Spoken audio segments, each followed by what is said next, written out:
قرآن مجید کا ایک ایک لفظ روشنی بانٹتا ہے اور اس کا ایک ایک جملہ اجالے اور نور اور نگہت ہمیں عطا کرتا ہے۔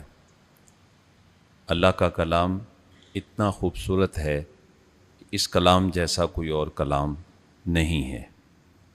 اس میں اتنی روشنی ہے کہ دلوں کی مردہ زمین اس سے زندہ ہوتی ہے۔ اور مولانا جلال الدین رومی نے بڑی خوبصورت مثال دے کے ہمیں سمجھایا۔ وہ فرماتے ہیں کہ اللہ کے کلام کی مثال ابر کی ہے، یعنی بادل کی ہے کہ جس سے بارش برستی ہے۔ بادلوں سے جب بارش برستی ہے تو زمین پہلے مردہ پڑی ہوتی ہے، جیسے ہی بارش ہوتی ہے تو وہ زندہ ہو جاتی ہے۔ اس میں پھلدار، پھولدار، سایہ دار درخت، پودے، اناج اور غلے پیدا ہوتے ہیں، چونکہ زمین اس کے ذریعے زندہ ہو جاتی ہے۔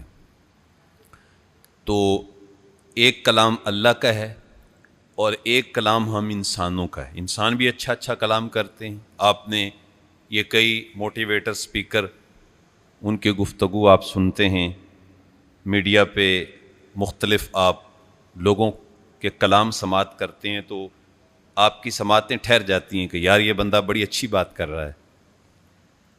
تو مولانا رومی فرماتے ہیں کہ لوگوں کے کلام کی مثال تو ایسے ہے جیسے پرنالے سے پانی نیچے آتا ہے۔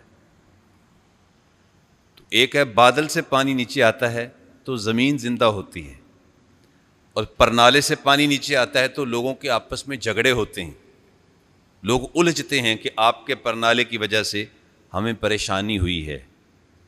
تو ایسے ہی مثال اللہ کے کلام کی ہے کہ جب یہ کلام پڑھا جاتا ہے، سنا جاتا ہے تو من میں ایسے اجالے اترتے ہیں کہ دل زندہ ہوتے چلے جاتے ہیں۔